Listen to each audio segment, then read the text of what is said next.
আমি এতিয়া 7টা বজাত আহি উপস্থিত হৈ এতিয়ালৈকে ৰখি আছোঁ। এতিয়া প্ৰায় আকৌ 7টা বাজিলেই, গতিকে আমি 10টা বাজিলেও প্ৰদান কৰিম।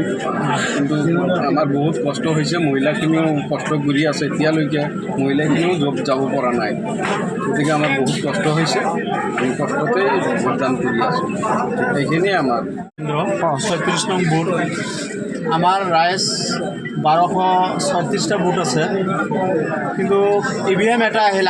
আগে পিছে আমাৰ দুটাকৈ EVM আহে, এইবাৰ এটা আহিল। আৰু য'ত আমাৰ ভোট লৈছে EVMটো একেবাৰে চুলো, ষ্টাফটো আমি দেখাত চুলো।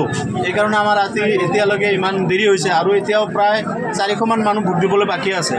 কিন্তু কথা হ'ল আমি ভোট দিবলৈ ৰখি আছোঁ। ৰাতি 10টা হ'লেও আমি ভোট দিম। আমি ভোট দিয়াৰ ইচ্ছুকত ইয়াত বহি আছোঁ। আমাৰ ইয়াতো আগে পিছে ভোট হৈছে 7টাৰ পৰা, আজিও বাৰু ভোটটো 7টাৰ পৰা আৰম্ভ হৈছে। কিন্তু ভিতৰত যিটো EVM আনিছে, ভিতৰত মানে আমাৰ লেহেম গতিত মানে কামখিনি হৈ আছে। এতিয়া ছেক্টৰ অফিচাৰে লেহেম কৰিছে নে ভোটাৰখিনি লেহেম কৰিছে, আমি এইখিনি এতিয়া ক'ব নোৱাৰোঁ। গতিকে মোটামুটি আমাৰ কাৰণে ভোটাৰ এটা সমস্যা হৈছে। গতিকে ইমানখিনি মানুহ এতিয়াও ভোট দিবলৈ বাকী আছে।